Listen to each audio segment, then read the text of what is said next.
Hello and welcome to another lecture in the Habla Linha ao Vivo series. Habla Linha ao Vivo is an initiative of the Brazilian Linguistics Association. I am Miguel Oliveira, president of Habla Linha. Today, I'd like to introduce John Baugh. This talk will be moderated by Gregory Guy, who is going to introduce Professor John Baugh. Obrigado, Miguel. É grande prazer apresentar meu muito bom amigo John Baugh, o atual vice-presidente da Linguistic Society of America e vai ser o presidente da Linguistic Society of America desde janeiro próximo. John também é já foi presidente da American Dialect Society, então é paralelo ao Miguel. John is currently a professor at Washington University in St. Louis, where he holds an endowed chair in arts and sciences. Before that, he was a professor of education and linguistics at Stanford University, and he has also held professorships at the University of Texas and Swarthmore College in Pennsylvania. John and I have been friends for most of our lives. We met as graduate students at the University of Pennsylvania, where we were both supervised by William Labov. But I think we should have met earlier than that because we both spent large parts of our childhood in the same neighborhood in Philadelphia. And he was a student at Temple University in Philadelphia while my brother was attending there. So it was merely by chance that we did not meet as children. His research was focused on African-American language, which I took a great interest in because it was the everyday speech of so many of my friends and neighbors and classmates in that same racially diverse Philadelphia neighborhood. So I spent many fascinating hours with John discussing and analyzing his work on features of African-American language, which is the work that culminated in his dissertation and his later book on Black street speech. And then later in our academic careers, we were again close colleagues at Stanford University. And aside from our academic interactions, we've spent a lifetime visiting back and forth at each other's homes across the United States. John's work extends beyond linguistics to anthropology, sociology, and education. His most widely known work is on linguistic profiling, which is prejudicial treatment and discrimination against racial and ethnic minorities based on the way they speak. This work, exposing and denouncing linguistic prejudice, is elaborated in several other books that John has written, including African American Language and Educational Malpractice and Beyond Ebonics, Linguistic Pride and Racial Prejudice. I should note here that this work closely parallels similar linguistic problems in Brazil. Por exemplo, a luta contra preconceito linguístico, como é tratado, por exemplo, num livro deste mesmo título, por Marcos Banho. In this tradition, he has also been active in legal cases and public policy as an expert witness in court cases in the United States and as a scientific consultant to the United States Department of Justice and the United States Equal Employment Opportunity Commission. I want to mention one interesting thing that you don't know about him, that is that his full name is John Gordon Baugh V. So he is not just a filho or a neto, but a bisneto of the original John Gordon Baugh. Today, he will speak to us about Black linguistic liberation worldwide. It's my great honor, therefore, to welcome Professor John Baugh to speak today on Habla Linha ao Vivo. Greg, thank you so much for that generous introduction, and I am very appreciative. For those of you that know Professor Guy, you will recognize one of the reasons why I asked him to be the primary person to be the discussant for this. but our friendship goes back so far that for this audience, I want to share that I would not have been able to complete my PhD if it wasn't for Professor Guy. At the time that we were graduate students, the transition from hand calculations for quantitative sociolinguistics to computerized uses of software to analyze your data was ongoing. And Greg was the only sociolinguist with a background in computer science. And he stopped work on his dissertation to help me with the programming on my dissertation. And it's that kind of sacrifice and friendship and kindness and generosity that makes him a rare person.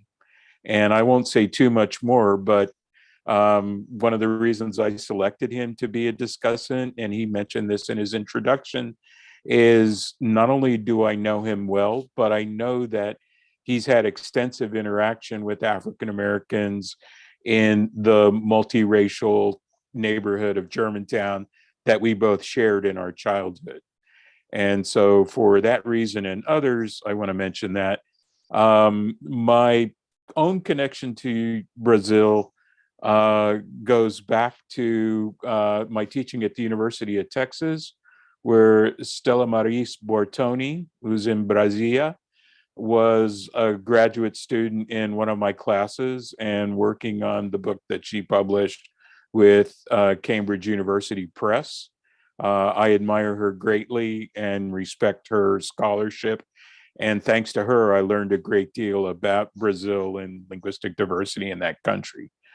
But today, and I want to thank Miguel for this invitation, for the opportunity to talk about Black linguistic liberation worldwide, because the linguistic circumstances impacting people of African descent have been influenced by European colonization and linguistic imperialism throughout the world. It's an important topic that goes beyond the issues of linguistic profiling, for which I am well known. And I will begin by describing a brief operational definition of linguistics. Many of you may already be linguists, but for those of you that might be seeing this presentation who are not linguists, you're observing one of the tools that linguists use in the red lettering, which is phonetic transcription for how we would write what is linguistics in English using the International Phonetic Alphabet. But for the purpose of most discussions where I describe linguistics to those who do not know the science, I characterize it as being the science that tries to determine what all human languages have in common, including signed languages. And every form of spoken communication throughout the world, from a linguistic point of view, is of equal value. The irony and paradox is that from a social and political point of view, not all dialects or languages are treated equally. And that's especially the case for many of the languages and dialects spoken by people of African descent in different parts of the world. To begin with, it's important to actually think about how languages throughout the world become socially stratified. So if you think about the countries that you know well and the primary influential languages in those countries, there will be native speakers of the dominant language or dominant languages in a particular country. And then there will be native speakers of the dominant dialects of those languages. So for example, in France, educated Parisians speak the dominant dialect of the dominant language in that country. But there are also native speakers of non-dominant dialects. And a great deal of my research on The African American vernacular dialects in the United States fall into this category, but so too does the speech of poor whites who live in the mountains in Appalachia. They're native speakers of English, which is the dominant language, but their dialect is not the dominant dialect. And then you have those for whom the dominant language or dominant languages are not native. These would be people who have learned the dominant language in a country in which they live as a secondary language. And so this distribution of linguistic diversity will vary in different countries. In South Africa, which is one of the countries we will be reviewing momentarily, English and Afrikaans historically were dominant languages, but they weren't majority languages. I just mentioned France, where French is not only the dominant language, but it's also the majority languages. So dominant is not necessarily synonymous with majority, depending upon the nation that's being considered. In terms of diversity among the African linguistic circumstances, historically, we find a tremendous amount of linguistic diversity among the indigenous African languages in Mother Africa. And those languages existed long before European contact, which came in the form of colonization. And the institution of slavery resulted in the dislocation of people of African descent against their will to other parts of the world. And the focus of my talk will be on the fact that the linguistic mastery of people of African descent who have utilized discourse to promote liberty and justice takes place in different ways, in different circumstances, using different linguistic tools and machinery. In some instances, eloquence is viewed in the eyes of fellow African people. And in other instances, the recipients of the message are the colonizers or those who have actually oppressed the people of African descent. So linguistic dexterity and the ability to speak in more than one way has been part of the linguistic struggle for Black liberation. And that need grew in large measure as a result of the institution of slavery that spread throughout North and South America. Most of you are aware of the fact that European traders in slavery from Spain, Portugal, Holland, and England, and elsewhere made a great deal of money transporting human cargo from the west coast of Africa to other parts of the world.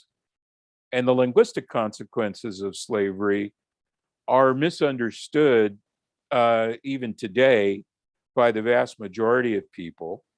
But one of the reasons that it's misunderstood is that the linguistic circumstances of slaves was not the formal object of scholarly inquiry, especially in ways that are comparable to the careful records that we have available to us, for example, for the reconstruction of Indo-European languages, which were carefully documented by scribes and monasteries throughout Europe. By contrast, slave traders simply wanted the slaves for their labor. The linguistic conditions in which the slaves were living was of very little significance, and as a result, the records that are available, although they're not non-existent, they're not nearly as strong as we would like.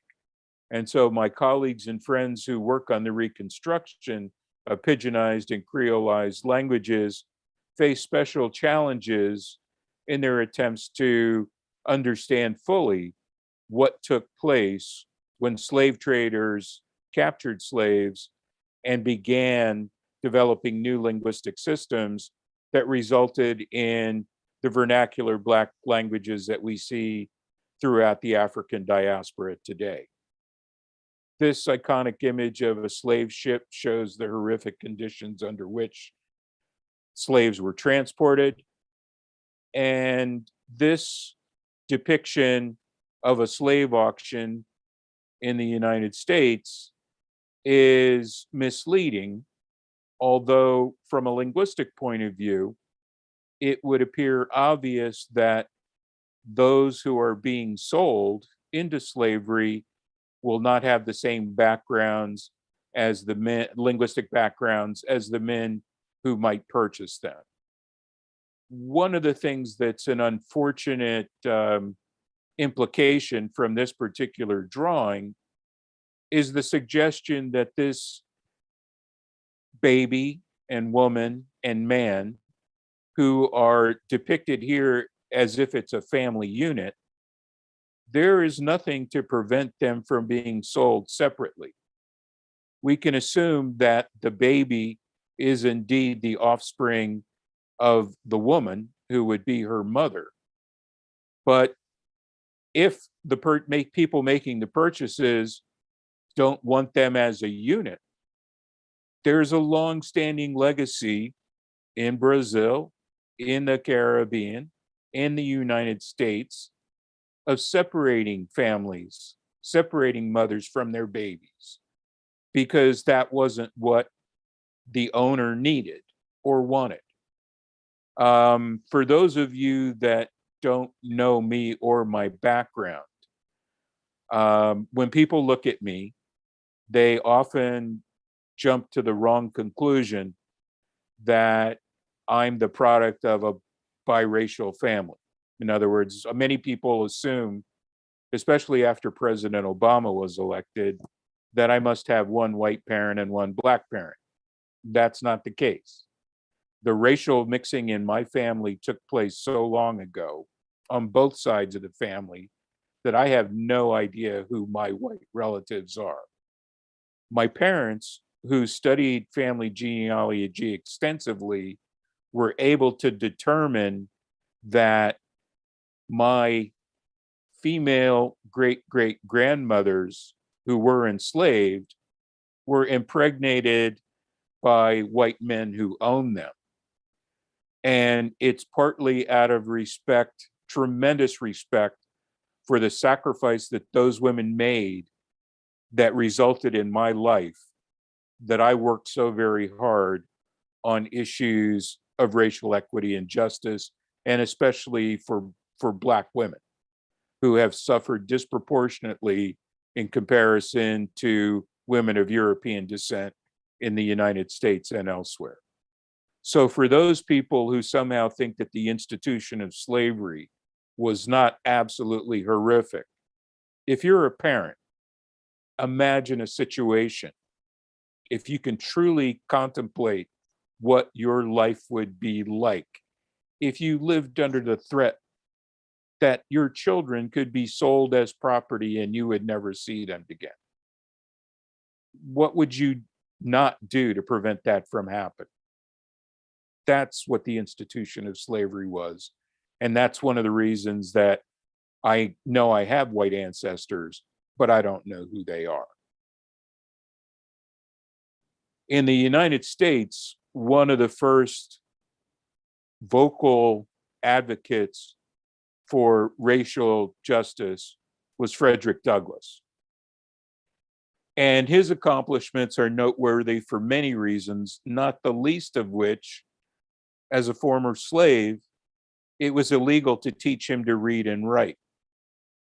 And Frederick Douglass's ability to gain access to the linguistic machinery that allowed him to not only give speeches, but to produce written documents in the dominant forms of standard American English was an incredibly powerful tool that he used to challenge the inequality that he faced and that he knew that his fellow slave descendants also experienced. Frederick Douglass is perhaps famously known for his writings about what the 4th of July in the United States, our Independence Day, means to the slave, because slaves did not have independence. Slaves did not have liberty.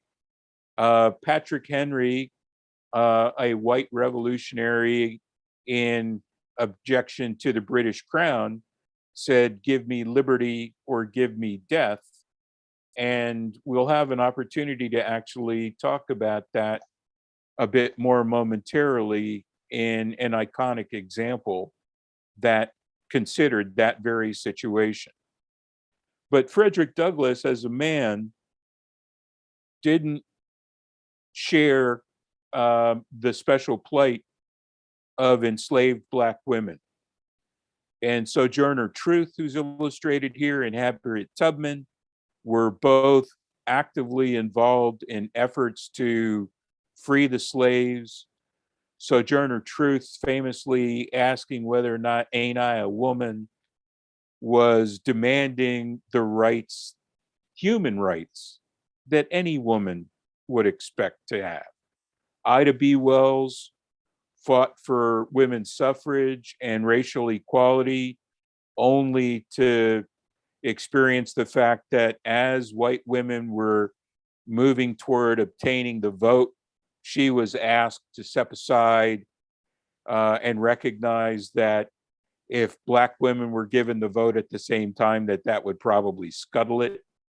Harriet Jacobs wrote some beautiful documents challenging racism. And when I talked about "give me liberty or give me death," the depiction of Margaret Garner is one of the most famous stories of an enslaved mother who killed her child rather than to see that child go into slavery. So give me liberty or give me death. The fact of the matter is that slaves were valuable property. Killing her own daughter and eliminating whatever economic value she might bring was really quite extraordinary. And the only other similar sacrifices that one can find of that nature are biblical. So the role that Black women have played in the struggle, using their eloquence linguistically, as well as their actions, in Tubman's case, on routinely and repeatedly going back into the South to free people through the Underground Railroad. This has been part of an exceptional struggle that has yet to fully achieve its goal of racial equality. The United States tried to pretend in the Supreme Court case of Plessy versus Ferguson that separate but equal facilities would provide the semblance of equality while maintaining racial segregation. But the fact of the matter is that the investment in the education of people of African descent has never been equal within the United States, even after the passage of our famous Supreme Court ruling in 1954, Brown versus the Board of Education. And as time went on, the powerful voices that called for racial equality tended to be ministers.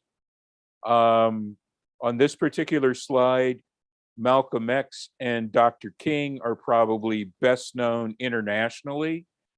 Dr. Wright, who's at the bottom center, was Barack Obama's minister in Chicago, who was controversial during the political campaigns.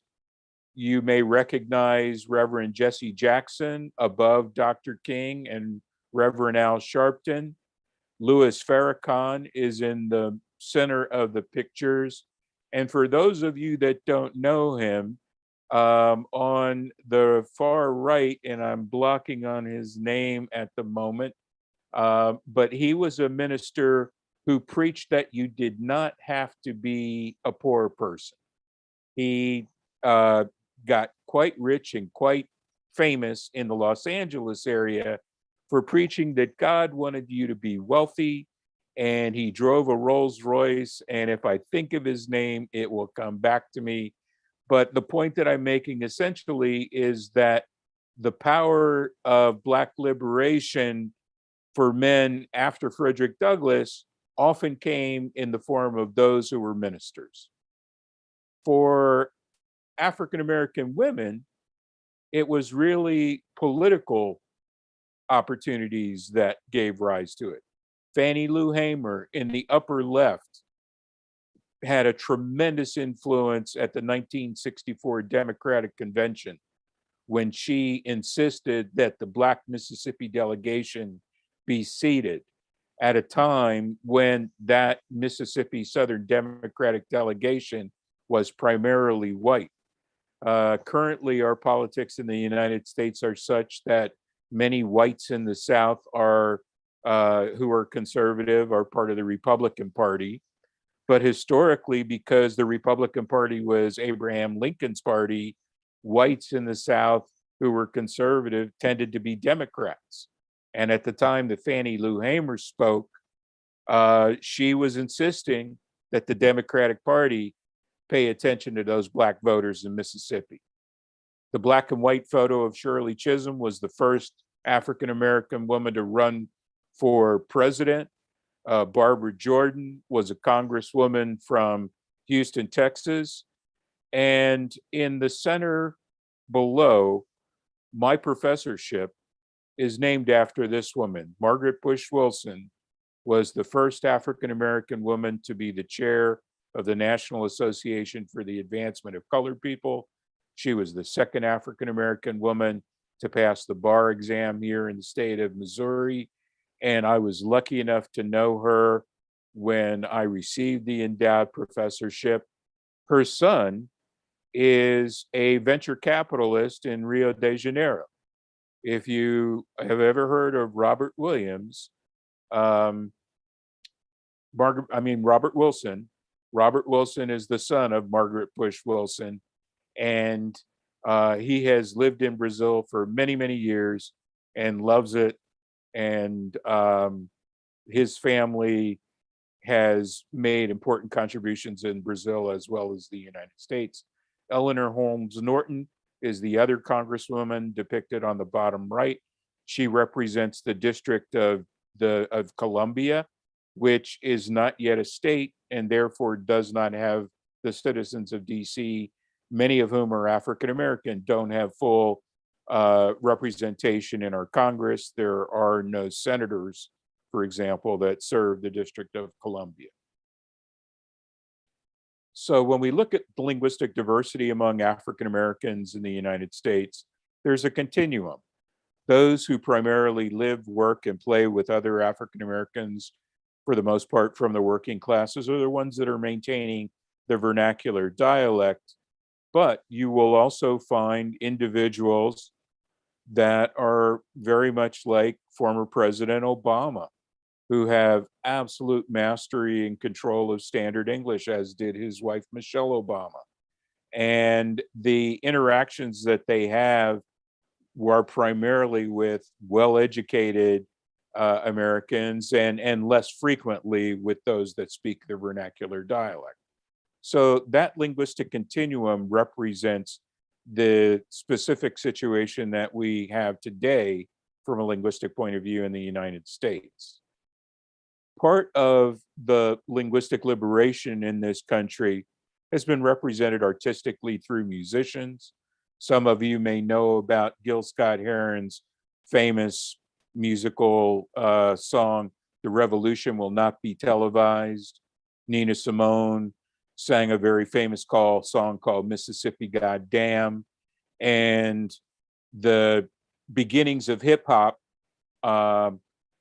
began with Grandmaster Flash. It was the Sugar Hill Gang was the first hip hop, was the first rap group to ever introduce the term hip hop. But shortly thereafter, one of the most eloquent and powerful hip hop songs ever to be produced was the message by Grandmaster Flash. And so linguistic liberation has artistic means as well as political means.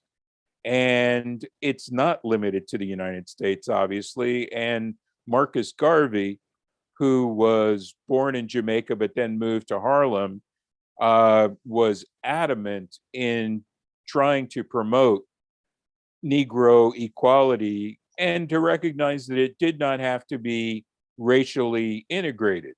His calls for the Universal Negro Improvement Association and the African Communities League were, in the eyes of many in the United States, considered to be quite divisive. But he tried to make the point that if the races could not get along together, then there was absolutely no reason that people of African descent could not have self-empowerment, could not, in fact, have their own businesses. And a great deal of success did exist in some enclaves. Tulsa, Oklahoma was famous for being called Black Wall Street prior to 1921, where many African American families experienced economic success, albeit in racial isolation from white society. Unfortunately, there were horrific race riots, not well documented in US history, where whites invaded Black Wall Street in Tulsa and burned it to the ground. And there are many other similar instances where Blacks who were beginning to show economic independence were denied that opportunity in one form or another. Greg mentioned that I'm John Gordon Baugh V. I don't talk a lot about the fact that John Gordon Baugh I owned property in Virginia, and he was forced to leave Virginia and move to Philadelphia when the Klan came to his farm and told him he had a choice. He could either leave and sign over the deed to them, or they would kill him. And that was the choice that my great-great-grandfather faced. And so in my case, the family had to start over more than once to try to gain economic equality.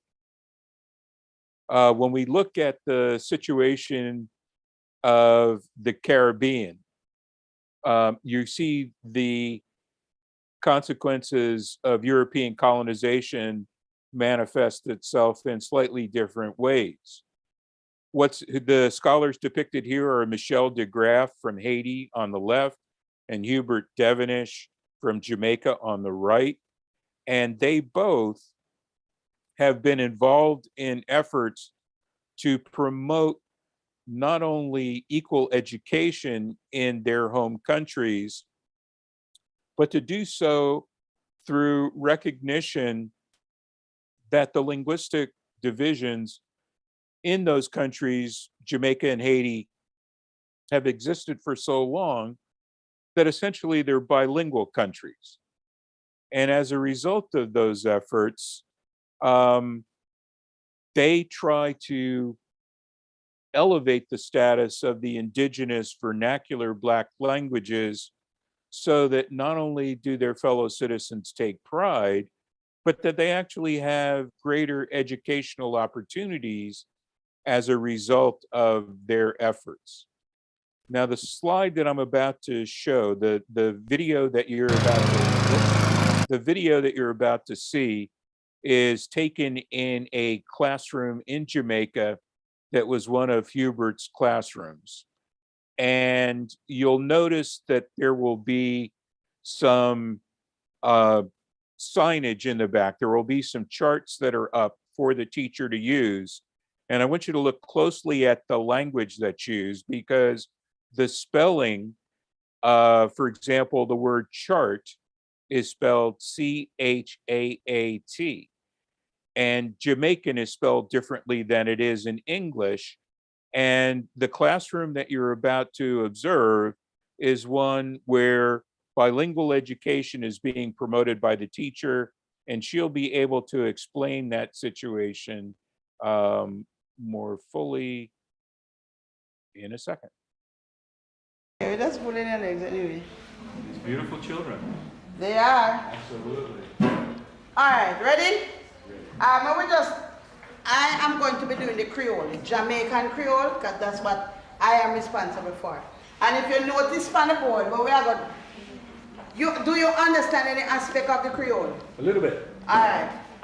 Let me tell you in English then what we are going to do. Here on the board, we have social studies written in the Jamaican Creole. And the topic is sign we see every day. So we are making them alert of some of the signs that they would see in public places. Over here we're doing the English as well, so you're quite familiar with that. So what I'm going to be doing with them now is just a little word game to sort of warm them up in Creole, some Creole words, so that they can be ready for the subject. We won't take long. All right. Look now. Who remember the word there? Good. Who remember the one there? Dream. No, somebody said dream. And I dream that. Look on this. Dream. This is dream. And what language is in that? English. English. Then the one here what? Dream. Good. Look on the one here. Beat. What language that? English. Look on this. Beat. Good. Beat. Good. Quick. What I want to be? All right. Remember what we said no, we know. Creole and just write it over. So we can't find out what to do when we use one phrase. What is it? We're down. When somebody say they're weird down in the bottom of the same thing. So the English word for weird down here? Good. Find this here. Manage and the one here. Manage. Good. So before I talk about Bob Marley, one of the things that came out of the experiments that Hubert did in those bilingual education classes was they were able to demonstrate that the children that went through the bilingual education classes gained more rapid fluency in mainstream Jamaican English than did the students in the traditional classes that suggested that the Creole was somehow a corrupt and improper usage of English. And so by keeping the two linguistic systems separate in those educational classrooms, where you can see for yourself that the children were engaged, they were lively, the teacher, by having the linguistic dexterity that she did, could allow the students to feel comfortable in their home language at the same time that she was providing them with access to the dominant linguistic norms. Many people are aware of the fact that Bob Marley and the Wailers, one of the most influential musical groups to come out of Jamaica, provided a great deal of lyrical content to promote racial harmony and to combat racial injustice throughout the African diaspora. And the importance, again, of seeing music be part of the liberation struggle cannot be overstated in African communities throughout the world. When we look at the Republic of South Africa, we find an absolutely fascinating history that's been greatly influenced by the legacy of apartheid. Because under apartheid, you had a system where minority languages, namely Afrikaans and English, were designated as the only official languages, and yet they were minority languages in comparison to the indigenous Black population. Thanks to support from the Ford Foundation, a great deal of my research on linguistic profiling looks at the linguistic circumstances in South Africa. But for the purpose of this discussion, it's important to appreciate that after apartheid ended, under Nelson Mandela's presidency, Neville Alexander, who was a linguist at the University of Cape Town, was the architect of their new official language policy. And South Africa added 9 languages to English and Afrikaans to be part of the official languages of that country. but it was Nelson Mandela's vision as a leader trying to reunify South Africa that far from banishing English and Afrikaans, he recognized the need to unite his country.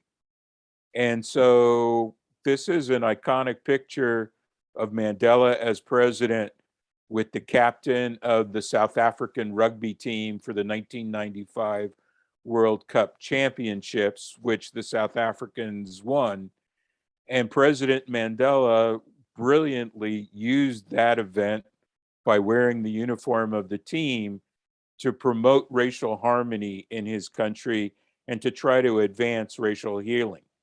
I'm interjecting this map of the United States prior to European colonization because it shows a time when the indigenous languages of Native Americans represented the majority population in the country where I live now.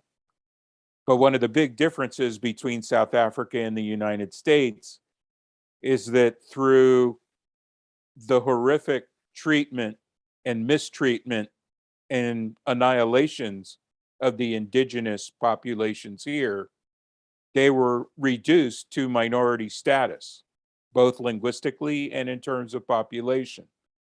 When I conducted research in South Africa and people were celebrating Nelson Mandela's presidency, they commented on the fact, and these would be whites and blacks alike, that South Africa never reduced the indigenous black population to minority status. And critics of the United States would often ask me, who is the first Native American to be elected president of the United States, which would be comparable to what Nelson Mandela experienced. And that hasn't happened in the United States. And so this is an illustration of the official languages that exist in South Africa. And as you can see, Zulu is the largest spoken language, followed by Xhosa, and English and Afrikaans, while significant, are minority languages.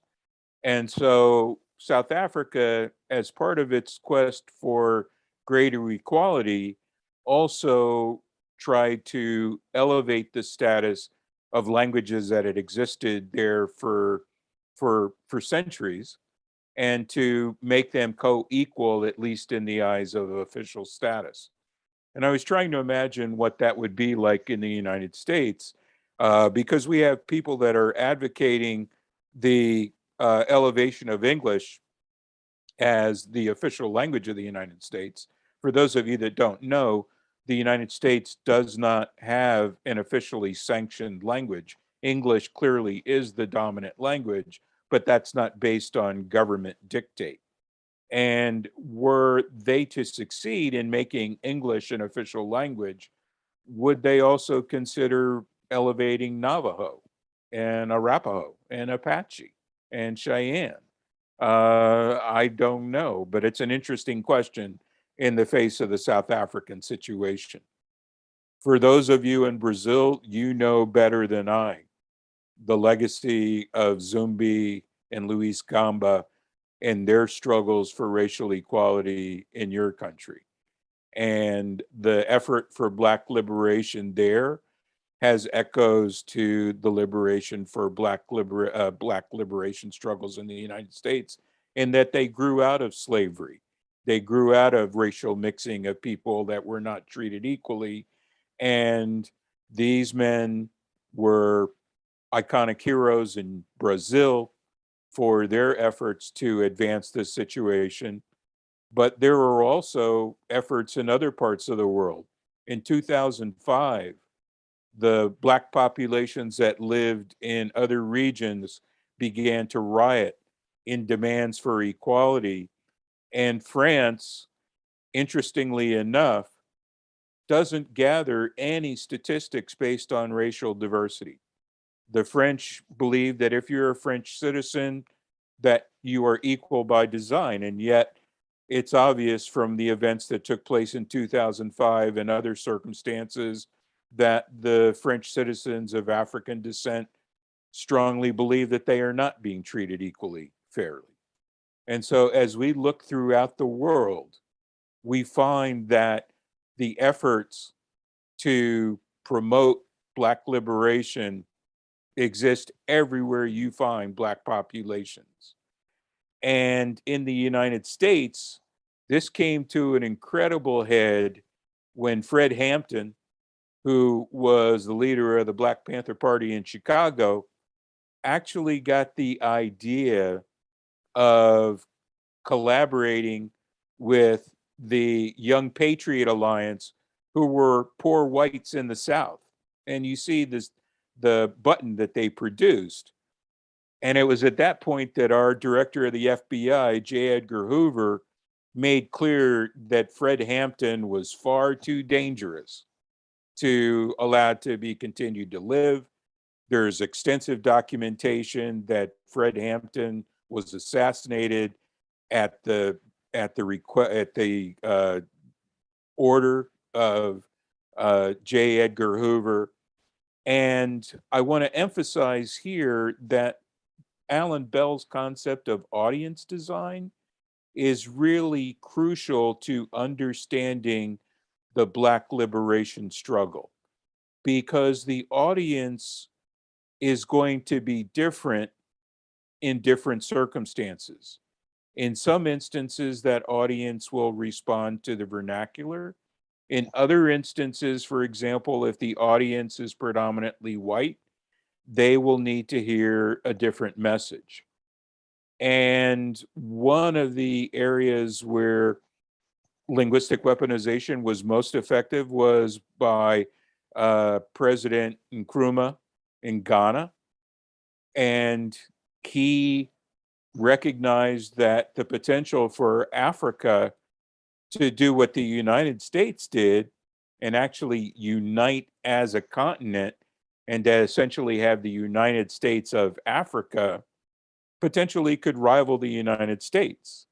Well, this iconic image taken in 1961, where President Nkrumah is dancing with Queen Elizabeth, was one of the most important episodes in holding together former European colonization in Africa, because Nkrumah was in discussions with the Soviets about the possibility of aligning Ghana with this former Soviet Union, and Queen Elizabeth recognized, along with the parliament in Great Britain, that that would not be the case. Before I end, I have a question here of what does Dr. Nkrumah share with Gregory Guy and myself? And we all attended the University of Pennsylvania. That's the answer to that question. So I've talked for quite a while now, and at this point, I'd like to hand things over to my colleague for his comments and discussion. Thank you, John. That was very inspiring. As the discussant, I wanted to follow up on several of the points that John made and elaborate on them. And I think the core of the message here is the languages of the African diaspora and how they were shaped by the linguistic trauma of enslavement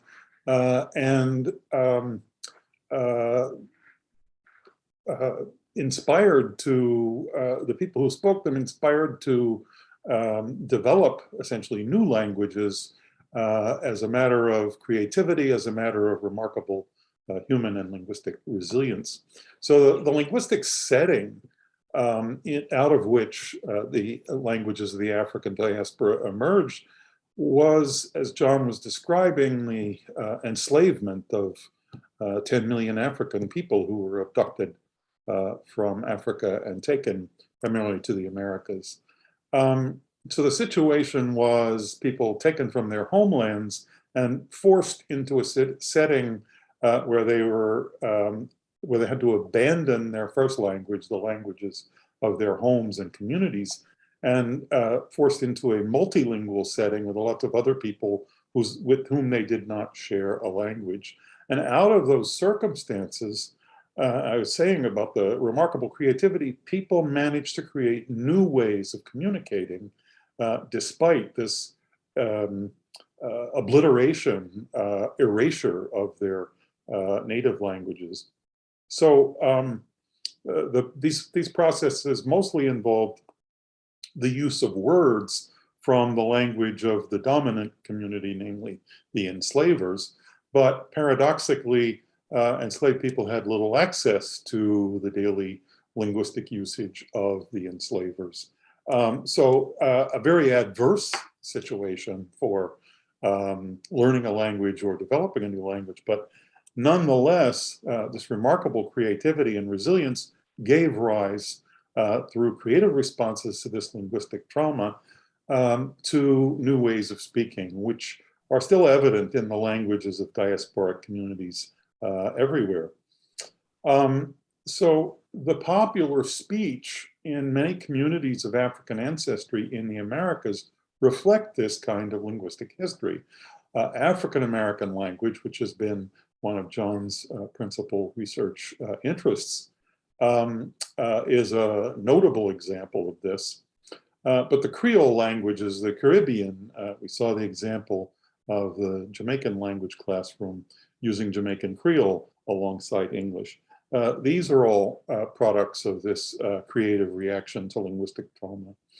The popular varieties of Spanish in the Caribbean, spoken by the non-elite people of Cuba and the Dominican Republic, for example, are similar products of this linguistic resilience. And popular Brazilian Portuguese, the language of many ordinary Brazilians, shows numerous characteristics that arose from this linguistic contact and linguistic creativity of the enslaved Africans who were so large a part of the population of colonial and early independent Brazil.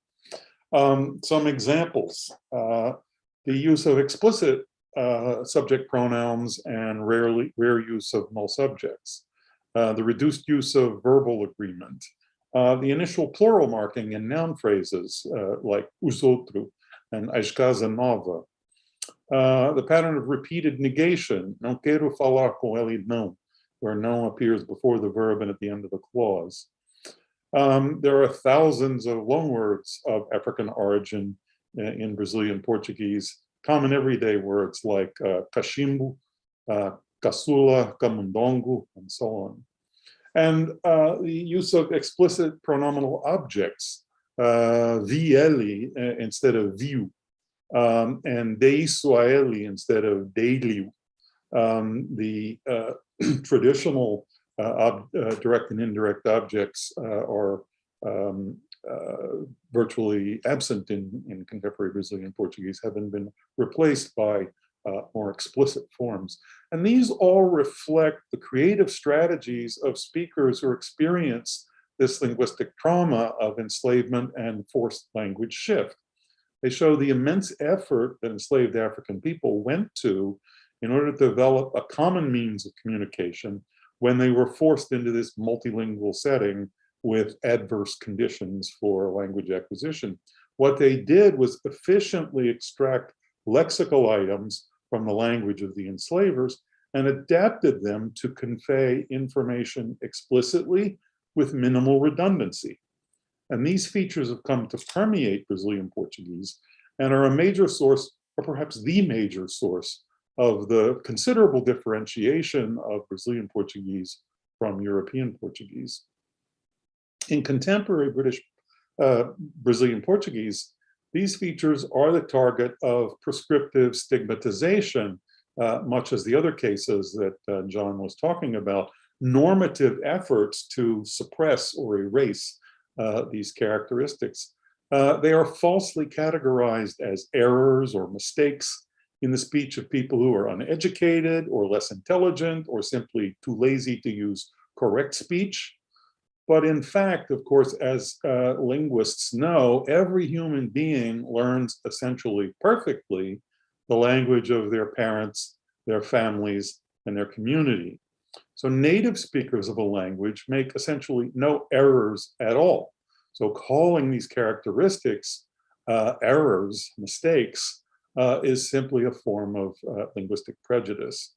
People who use these characteristics have learned them all perfectly, and they represent the direct descent of the speech of the African and mixed race ancestors of many ordinary Brazilians and their creative and resilient response to the linguistic trauma of enslavement.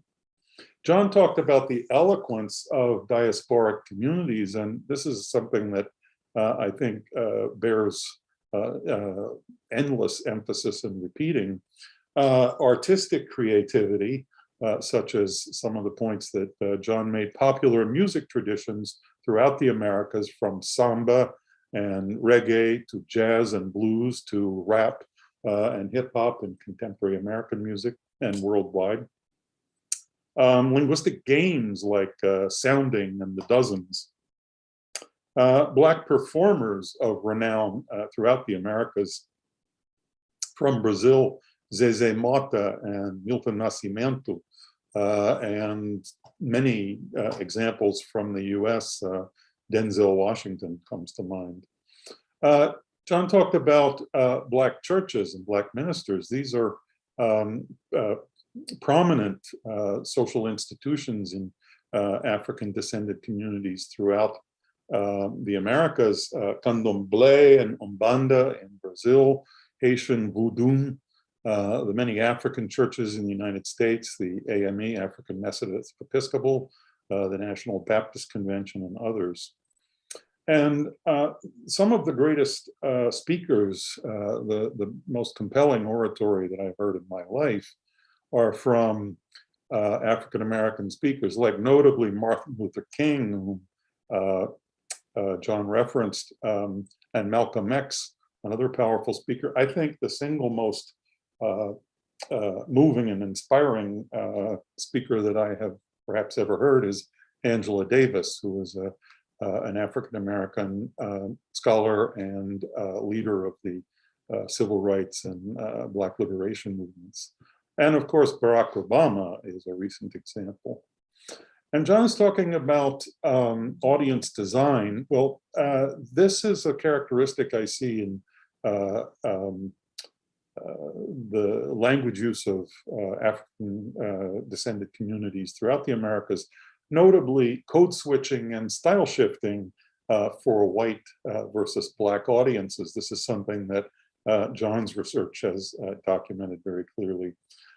People speak the term, they have used the term linguistic camouflage of using characteristics of African-American language that mean something within the community, but appear parallel to standard English constructions, and therefore can pass without attracting the stigma and prejudice of linguistic profiling. The Creole continuum found in places like Jamaica and Guyana, the range of usages from the most basilectal Creole, as the terminology has it, to acrolectal forms that approximate standard English. People in these communities shift effortlessly along this continuum to mark different interactions with different audiences, to mark stylistic differences, differences of purpose, and so on. And then the simple social stratification of language in Brazil, and the Dominican Republic, Cuba, and the United States, where the triangle that John showed of the different ways of speaking and the different patterns of community interaction form a continuum for African-American communities. So these are just some of the points that occurred to me listening to John's speech, and it's obviously a topic of much greater depth than we have the time to address. Greg, would you do me a favor? This is personal, and I'm asking you to do this spontaneously. Could you reflect upon some of the experiences you had as a child in Germantown, interacting with people from different racial backgrounds? Yes, the the public school that I went to in Philadelphia was a Black majority school, and I've often reflected on how the experience of being a kid in that kind of setting was one where all the different ethnic groups that were represented were not the way that we thought of people, that we were individuals. The kids that I knew were the individuals that had this name and that name and the other name, not somebody that we saw in terms of these kinds of categories. And so reflecting back, several of my best friends in early primary school were Black kids. That when I first arrived in the school, the first day, I hadn't been there in kindergarten. I started in first grade. And so my first day, the other kids mostly knew each other from the previous year and were running around and playing when we went out to recess. And I was over sitting on the wall, not knowing anybody. And another kid comes over to me and says, "Are you new?" And I said, "Yes." And he said, "So am I. Why don't we be friends?" So we did. So he was my first best friend. He was a Black kid whose family had just moved to the neighborhood like mine. So this was my experience. And one of the things that was quite striking about it was that when I went on to graduate school actually I became introduced to sociolinguistic research on African American language when I was an undergraduate. I was reading some of the works of William Baugh. And I found this really illuminating from my own personal experience. Baugh talked about the social status of lames in African American community that he studied in Harlem in New York. And I all of a sudden recognized that's what I was in school. Most of the kids were Black, and they participated in these linguistic games, these eloquent uses of African American language. So I'm going to interject briefly, though, because for those that don't know what a lame is, a lame is the equivalent of a Black nerd, right? It's a very bookish person, a little bit awkward, not athletic. Although Greg is a great dancer, I know this from graduate school.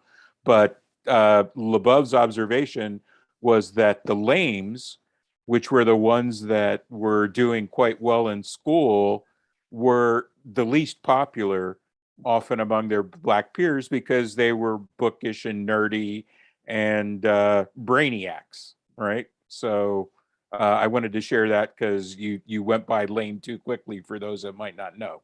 Well, one of the things that was particularly prominent linguistically in elementary school was there's a African American language game called Sounding, or the Dozens. It goes by several names. It's referred to by academics as ritual insult. So it's a game of making funny, insulting comments about other people, and it's kind of a competition. If you can make the entire audience fall out laughing, then you win. And so people would come up with really inventive insults like this. And when I was supposed to participate, the most creative thing I could say was something stupid like "your mother," and everybody would say to me, "Oh, you're lame." So right. I recognized this characterization when I became a right. So an illustration of that would be, "Your mama's so fat that her belt size is the equator." Yes, and there was another one that was a favorite of mine. Now I can't remember, but yeah, I had friends who were just masters of this, and they had very high status in the peer group because they were so good. So, well, I finally remembered the preacher that was the one that went for the money. His name was Reverend Ike. Reverend Ike, and I couldn't think of it during the presentation, but Reverend Ike would get up there every Sunday and ask poor Black people to send him whatever money they could because he needed to demonstrate that having that Rolls Royce and a brand new suit every week was God's way of showing you that you did not have to live in poverty, right? So he was quite something. Thank you for sharing that, Greg. I appreciate that. Thank you, John. Miguel, I assume that we are going to have some time for questions from the audience. Yes, we have lots of comments in the chat. So there is a comment by Michel de Graaf, and he says, here it seems that John uses language and dialect as distinctive categories, though one could argue that there is no such categorical distinction, thinking of lineage quick about armies and navies. Well, so I had a photograph of the very handsome Professor Michel de Graaf on one of my presentations. I had no idea that he would be here, but the point that he is making is an important one. The Army and Navy comment, I think, has to do with the characterization of what people used to call standard languages. And it's the fact that it's a political construct and not a linguistic construct. So they would say that the people that spoke the standard language were those who were in charge of the military, and meaning that the language wasn't any better. But one of the things that I've been inspired by Professor de Graaf's research is the eloquence and the elegance of his analysis of the vernacular Haitian Creole, because he shows not only the coherence of the linguistic system, but his research goes to the very point that Greg was making of it's not bad French. You know, it's a language that is extremely effective for its speakers, and thanks to his research, I believe it has higher status now for educational purposes. Yeah, he also thank you, John, for making such enriching connection with your own biography and to the enslaved ancestors, especially your female ancestors. That's his comment, Michel de Graaf's comments. And yeah, someone is asking if there is any paper or book where we can find discussion of this bilingual teaching in the video example. I think that if you Google Hubert Devonish, Devonish, he and Karen Carpenter at the University of West Indies have been working on that in that country for quite some time.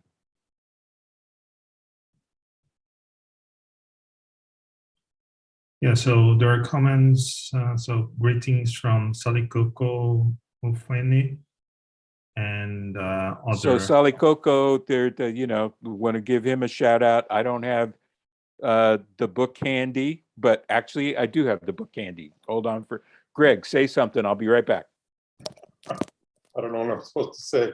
Well, I've heard Salikoko speak at the number of conferences and had the opportunity to chat with him at some of these, and I'm looking forward to hearing what his comment is. I'm not sure which book John is going to get.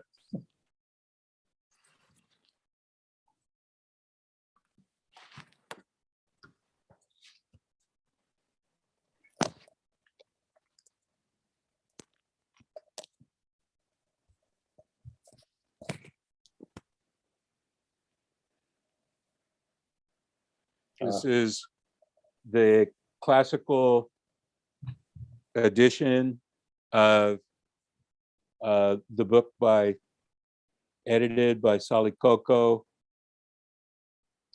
John Rickford, Guy Bailey, and myself. It was first published in 1998, and it's been just re-released in 2022 as a classic edition. And Sally Coco made that all happen. You know, I know that because we were getting regular emails from him as they were trying to upgrade and update everything. I mean, you know, it was published in 1998, so a lot has happened since then. And so thank you, Sally Coco. And, you know, here it is. He designed the cover. Great. So we don't have actually questions in the chat, just greetings from several people. And thank you for the brilliant talk, etc. So well, let me say one thing, and then I think we can close it out for the night, because one of the things that is absolutely wonderful about being part of this community of scholars, and especially the linguists of African descent, is that it's a community, you know, even if we sometimes disagree with minor details of analysis, we all agree on the bigger picture of the importance of this work. So, you know, Sally Coco grew up in Congo. He's multilingual and had those experiences there. You know, Michelle grew up in Haiti and dealt with those situations there. It's a community where, you know, my colleague John Rickford grew up in Guyana and dealt with those linguistic situations. And I remember when Greg went to Brazil for the first time and came back and described those linguistic situations. It's an incredibly supportive community of scholars that, you know, looks out for each other in an environment where there's a longstanding history of racism and discrimination against scholars, at least in the United States, where if you were a person of African descent, you know, your opportunities were limited. A lot of people on this call don't realize that when I graduated from high school, I had some racist teachers that basically prevented me from going on to regular university. So I had to start out in community college, right, which is the open admission school. And then I was able to transfer to Temple University. But the fact of the matter is that when I was in high school, my high school counselors told me that I should be an auto mechanic. They didn't think I was going to be an intellectual, right? So to be part of this community now where people are helping each other achieve their academic work is marvelous. And I look forward to getting back to Brazil and having some caipirinhas. John, I wanted to echo that. That was the experience of a lot of my Black classmates in Philadelphia public schools. My best friend in 6th, 7th, 8th grade was tracked into vocational education and became an auto mechanic, while they tracked me off into the academic track in high school, and I became a professor. So, you know, we were peers and worked on homework together and everything as kids. I knew, and he knew, that we were both smart and capable and eloquent, but the school system didn't see him that way because he didn't speak the standard language. I was endowed with white privilege because I had white middle-class parents and spoke the standard language. So the school approved of that and approved of me as if it was some personal virtue of my own, which was, you know, just I was wise enough to choose the right parents. So Miguel, once again, close us out, please. Yeah, okay. So once again, thank you very much, both Professor John Ball and Professor Gregory Guy, for your collaboration with the series Abralinha ao Vivo. I'd like to take this opportunity to invite everyone to continue watching the series. And thank you once again for the audience, and until next time. Muito Goodbye. obrigado. Tchau.